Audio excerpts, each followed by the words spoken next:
Nigel Morgan in Cambridge, so I won't, except to say that he's one of the, and has been for a long time, one of the truly great experts on manuscript illumination, especially in England at the end of the Middle Ages. Thank you. And thank you for the invitation, Amanda, to talk, albeit not on the topic that I originally proposed.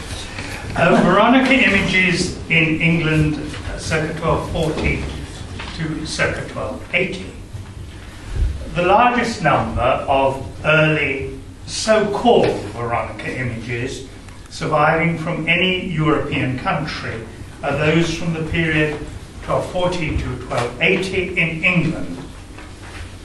Probably the earliest of these are those in the Chronica Majora of the St. Albans Benedictine monk Matthew Paris, datable to the 1240s. The latest ones are the 1270s or maybe early 1280s. 9 Veronica images in all. And one of these, in fact one of the latest ones, in a Psalter of the Benedictines of Norwich Cathedral Priory, you can see on my title page before you. And to begin, I will show you all these 9 images, more or less in order of date.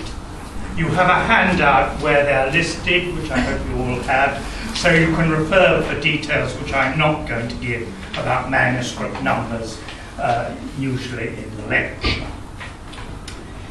The earliest, or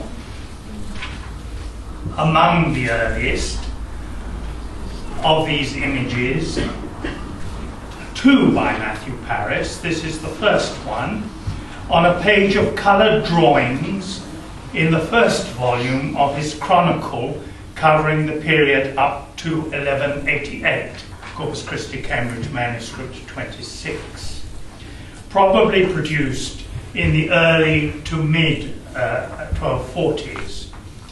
However, we don't know when this leaf with the drawings was bound into the Chronicle, so the dating of the Chronicle writing doesn't really give us a firm date for this image with the Virgin and Child, the head of Christ, possibly a Man of Sorrows Christ, and finally the Veronica head.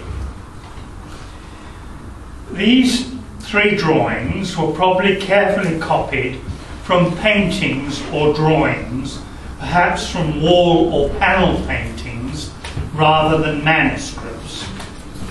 As a Benedictine monk, Matthew Paris spent most of his life enclosed in his abbey of St. Albans, but did spend some time at another Benedictine house, Westminster Abbey in London, to which he made occasional visits.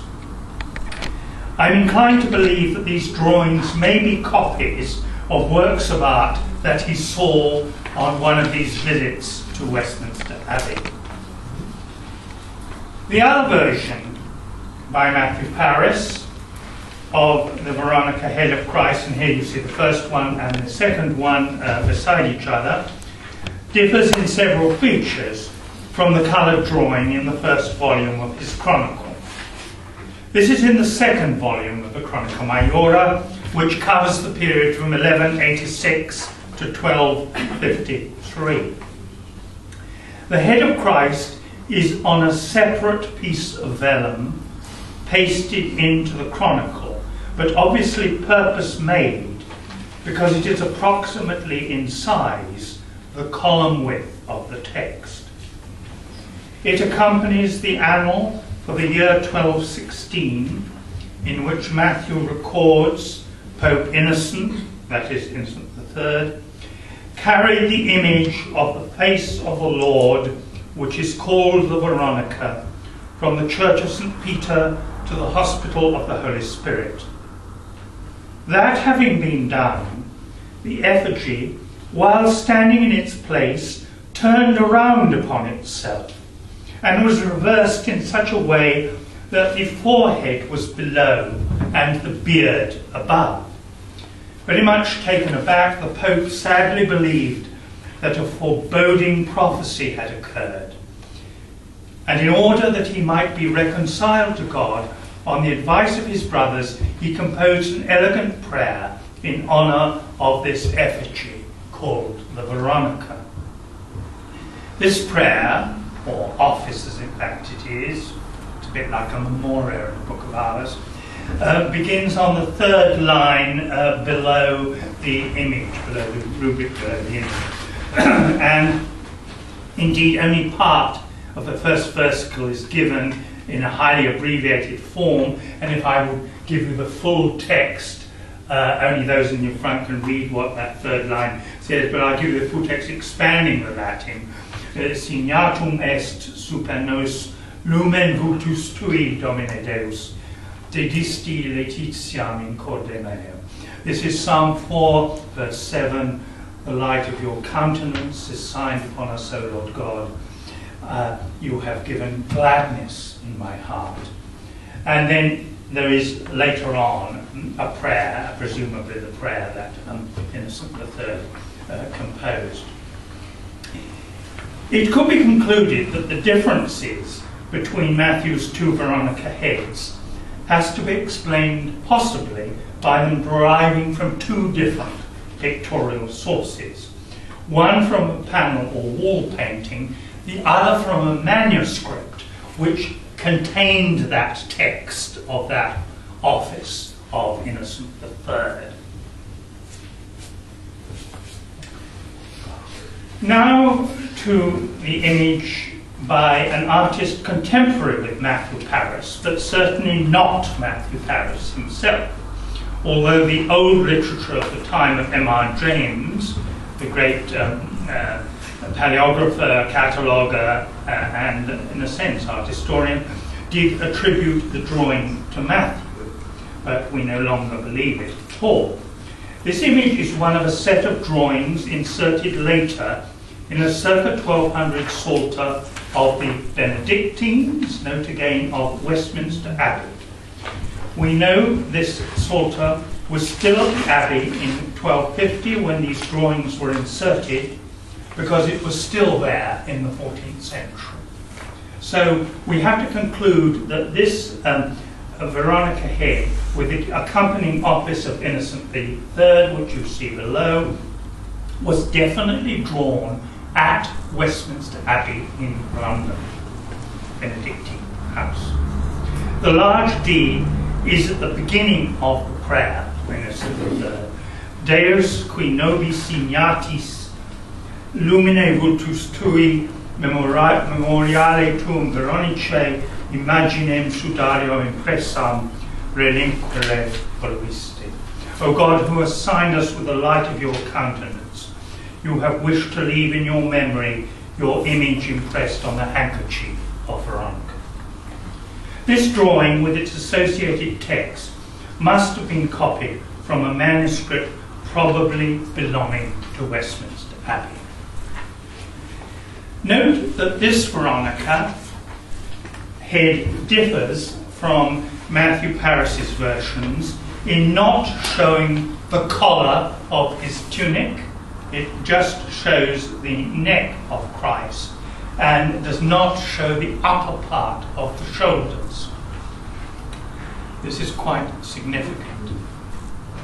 Incidentally, if we're talking stylistically, and it not being by Matthew Paris, the Westminster Psalter edition, this artist is extremely close to the painters who painted for Henry III the wall paintings in Windsor Castle in the cloister beside the chapel. Unfortunately, very little survives of that painting, but I show the head of a king and compare it with and the drawing is actually very, very similar. The next Veronica image is also inserted in a much earlier Psalter. British Library, Arundel 157 of around 1210, originally made for Augustinian canons of Oxford. Whether St. Bride's Wife or Osney is debatable. This image, with the accompanying office of Innocent III below, on grounds of style, was perhaps added to this earlier Psalter in the 1240s, making it more or less contemporary with the Matthew Paris and Westminster Psalter Veronica images.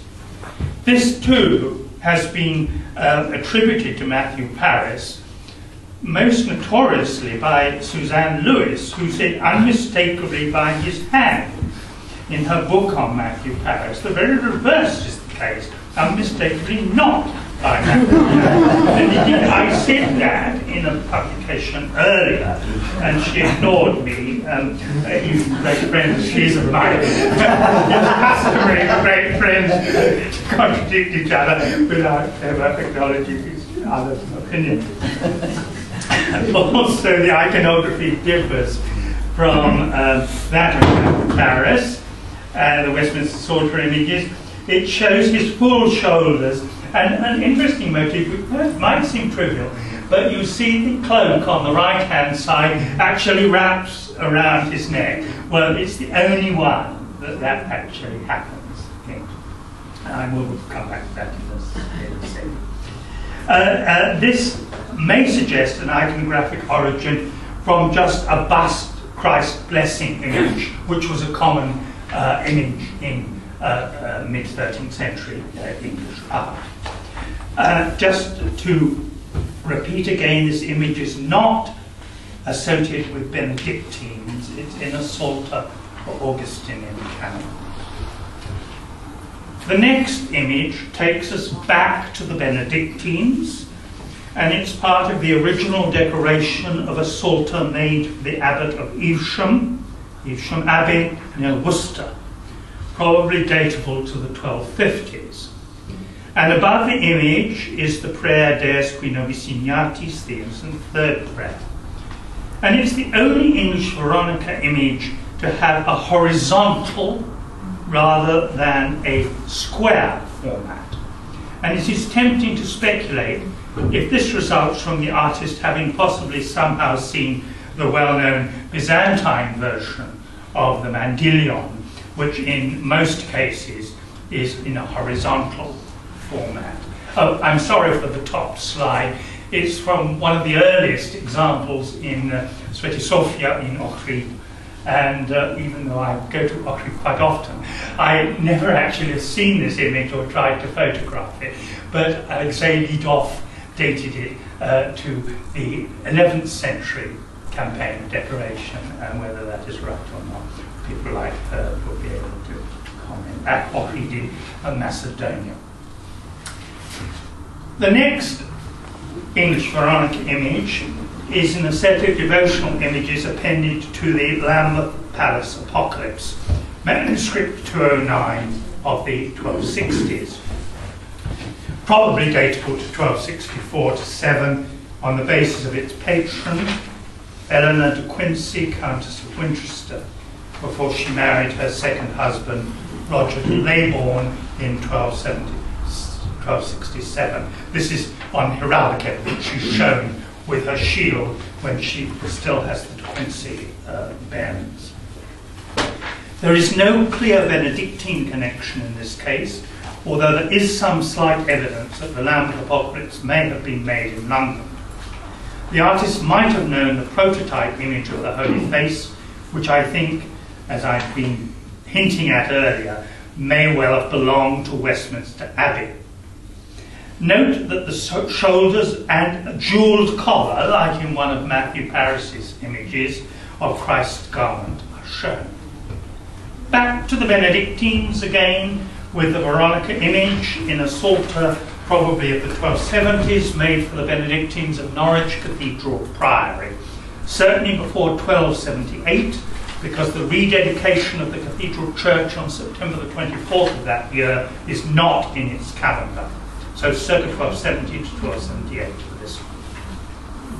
The office of the Veronica, composed by Pope Innocent III, is on the facing page to the image, which does not have the collar. It just shows, nor the shoulders, it just shows, like the Westminster Psalter image, the neck and head.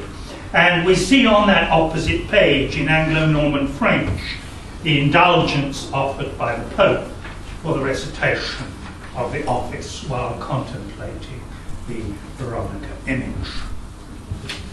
The next image is probably new to you, although I've mentioned it several times in earlier publications. I've never published an image of it, and don't think anybody else has either. It is an Asera Missal destined for a patron in the Diocese of London. Paris, Bibliothèque de l'Arsenal, manuscript 135, whose text is well known to liturgical scholars because it was collated by John Wickham Legge in his edition of the Asera Missal, but misdating it rather later than its likely date of around 1275. Although nothing to do with the Benedictines, it was evidently made for a patron of the London diocese, probably in London itself. And note that the shoulders and collar of Christ's garment are depicted. My final example may slightly antedate the last two, but I've placed it last because in its iconographic form and context, it is quite apart from the other 8. It is in the English Apocalypse of around 1270 or late 1260s in the Gulbenkian Museum in Lisbon. And 2 of the English 13th century apocalypses, of which this is one, illustrate both the text of the apocalypse and the accompanying commentary passage, which accompanies the extract from the apocalypse. So there are 2 pictures for each apocalypse text passage. The commentary text passage below this picture, which is on the opening of the 6th seal, only explains partly the image that is represented above, which Barry Windiott has already given us some description, but I think I'd like to look a little bit more closely at this, and then you see the whole image. The commentary on the opening of the 6th seal, interpreted as the persecution of the Jews by the Romans and the calling of the Gentiles. In the centre sits the Roman emperor, and on the left is the persecution of the Jews. What is happening on the right with the Veronica above depicted on a handkerchief, hanging from above? Well, fortunately, the other English 13th century apocalypse, which illustrates the commentary, has a longer commentary text. And that explains why they depicted the Veronica. Obviously, the artist, for some reason, or the scribe, did not include this passage, probably because he thought it was irrelevant. And this other apocalypse, the Abingdon apocalypse, adds that the Emperor Tiberius sent Vespasian to Jerusalem to find Christ, to cure the emperor of leprosy. Vespasian found an image of Christ called Veronica, which he brings to Rome and which cures the emperor. The emperor, now fully confident of the power of Christ, sends Vespasian back to Jerusalem to persecute the Jews.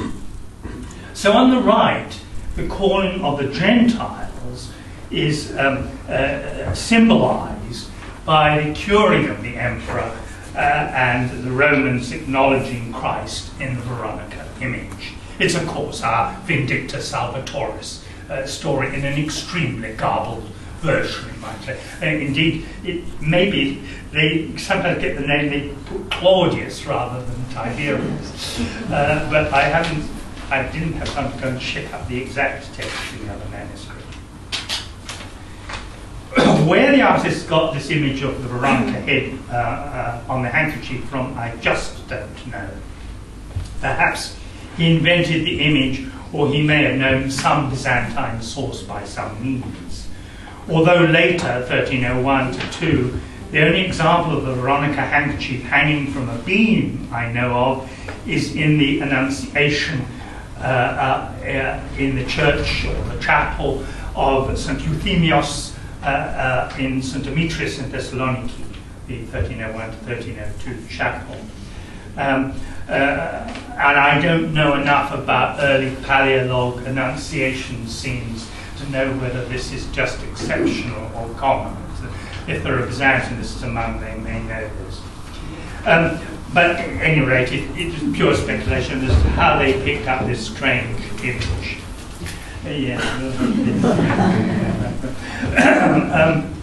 However, whatever its origins, this image of the handkerchief in the Gulbenkian Apocalypse of circa 1270 stands completely apart from the other English images because it is in the Byzantine tradition of Mandylion images.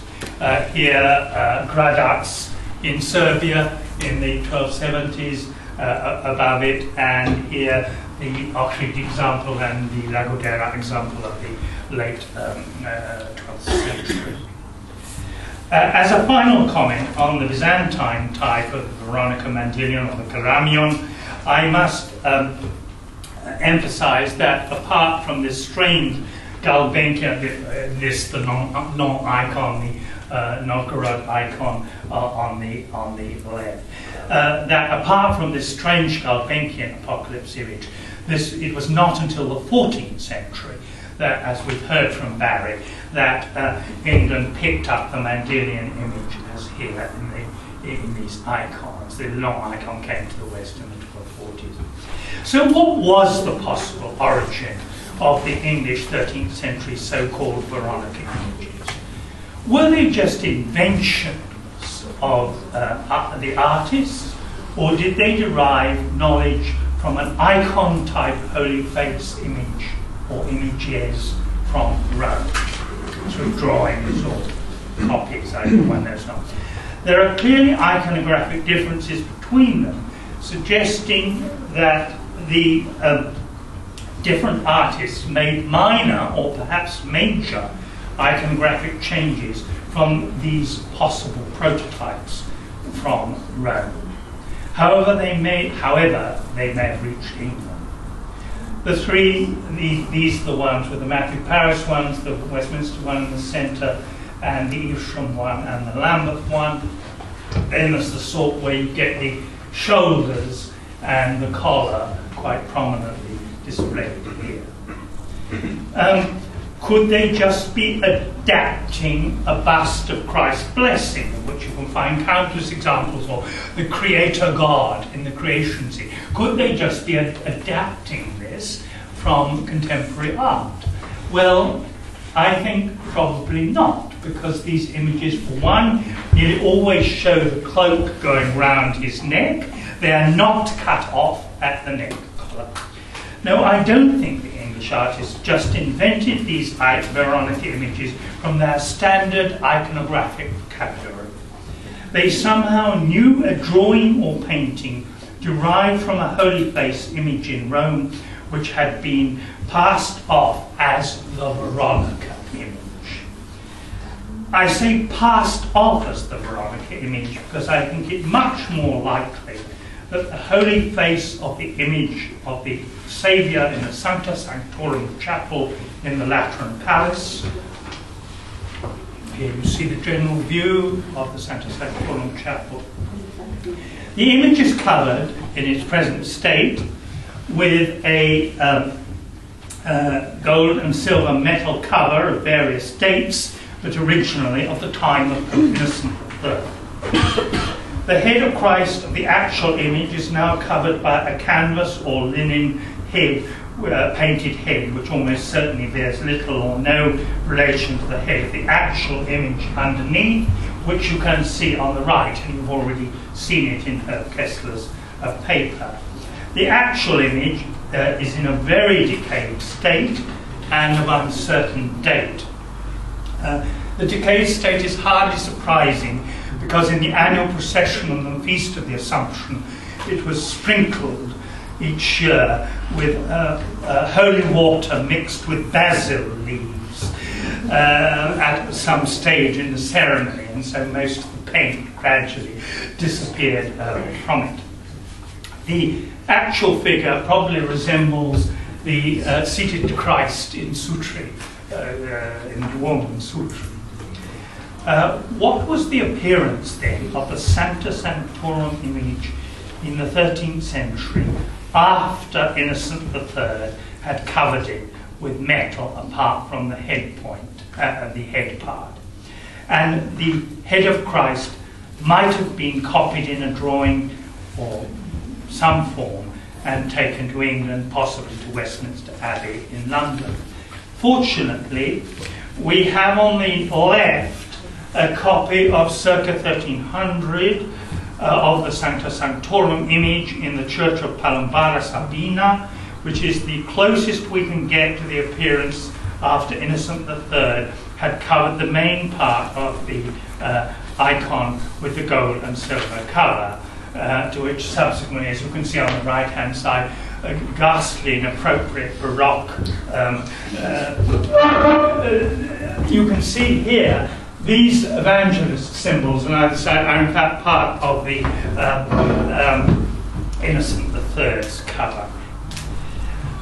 Unfortunately, when the icon in the Sancta Sanctorum was being conserved, there is one photograph was made after they'd stripped it of these unfortunate accretions, which you see in black and white on the left, which shows that the Palombara Sabina image is reasonably closely copying it. You can see the sun and moon at the top and the horizontal band with it. He's not copying it exactly, but obviously he's copying it fairly closely. The upper square panel then, with the head of Christ, was evidently left like that and not surrounded by metal as it now is. And I suggest that somehow transmitted to England was this head of Christ of the Sancta Sanctorum image. Another early copy of the Sancta Sanctorum image is in Monte Cassino, in the Museum of the Abbazia. And that actually has this interesting jewelled collar, which we find comes up in England. So I'm wondering if, you know, there were different versions that might indeed have come to England. Possibly Matthew Paris knew of another drawing from Rome of this Sancta Sanctorum image. But anyway, no more of this speculation. I feel that we've been looking at images which are called Veronica images, but they really are not. And my thesis, they come from another image of Rome, which I think is most likely to be that of the Sancta Sanctorum. Thank you.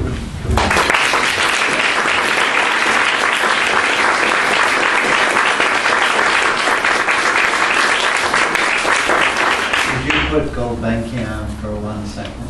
Put it up again. Thank you very much, Nigel. I have just one comment and we have a few minutes.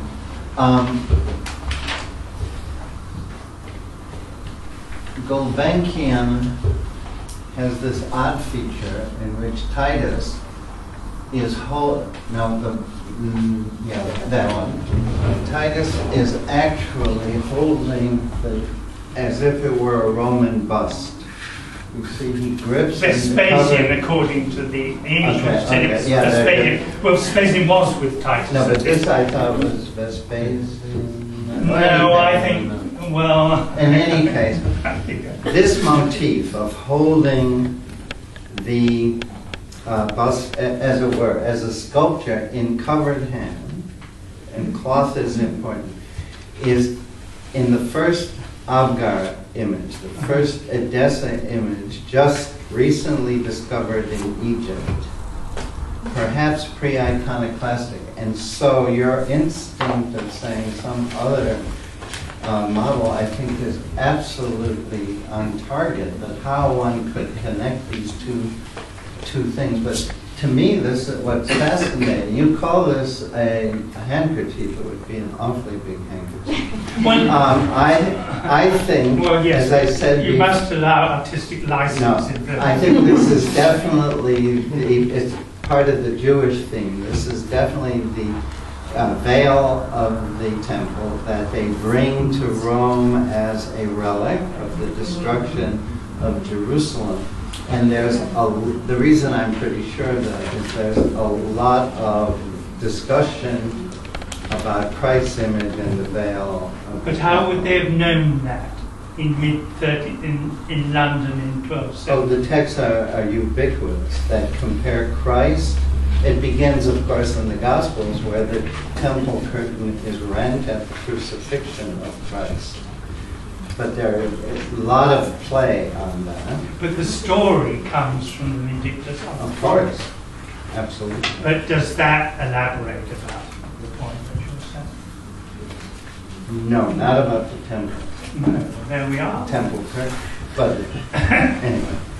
The other odd thing about this is the way it's draped over the... And over like the frame, like the one in Thessaloniki, is in fact draped over the top thing. I think an explanation for the image might be found in manuscripts of the Vindicta Salvatoris, over 100 of them, with no one working on the Latin manuscripts. And they are as variable as the manuscripts of the Cura Sanitatis. And there are examples from 13th century England. I'm almost sure that there are. They're ubiquitous. Just as the Gospel of Nicodemus is plentiful in England, the Vindicta Salvatoris must have been copied in England. Because in the other apocalypse, the Abingdon apocalypse, it has this expanded commentary that tells the story. Exactly. As I say, I didn't have time to go down to London to check that text. But they garble up, they use the word Claudius for Tiberius at one point. But that is It's very a garbled version. Maybe you get that in the Vindictus Salvatoris. It's very common. Letter of Pilate, the Epistola Pilati, is addressed to various emperors. Yeah. So it's quite possible that there is a manuscript with this constellation of the text. It's just a question of finding it. Aiden. Can we go back to the Lambeth Apocalypse? I want to ask you about that.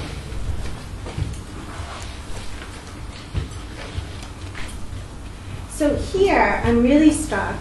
I mean, this one shoulder draped, two shoulder draped with the mantle distinction is really interesting. And when you really look at these English 13th century examples, it seems like it takes on new salience. What to do with it exactly is another question. But here, in a sense, if I can just draw you out a little more, Nigel, there's something else going on here which a lot of people have identified as an invocation of the substance of textile in that cross-hatched ground with these floral extensions. And we have something that would seem to be the strongest case for a Christ in Majesty or Pantocrator type Christ with the double shoulder draping. And so I love the argument you're making, but this case, I mean, Lambeth Apocalypse seems to introduce these two other elements, the double shoulder drape, and then what, maybe I'm too persuaded by other people's arguments, but here, this cross-hatching in the ground around the nimbus is really interesting. So I wonder if you have any ideas about this? Well, there are 2 points here. One, that nearly all the bust Christ in 13th century England only have the single shoulder with the cloak, like in Arundel 1 Yeah. The second is that you could interpret the Monte Cassino copy of the Sancta Sanctorum as showing the upper parts of the shoulders with possibly a garment around them. Yeah. So, and of course, they are going to be influenced in part by the way they normally do a bust in Christ. We mustn't assume that they have a sort of iconic mentality like a Byzantine artist, that they're exactly going to copy. As far as the textile business, well, I'd have to look into the question of hatched backgrounds in 13th century English manuscripts to see how unique this is. But just while you have that, one other thing to note, since you have this coming back, is the blue eyes. Yeah. And blue eyes, very important, I think. And in the Glasgow Omnibonum, for example, it's the only one with blue eyes. The other have black eyes. Matthew Paris put them at the top of the pupil, and all the other artists put them in the centre of the pupil. That's again a way, not only the drawing style, but very easily to sort of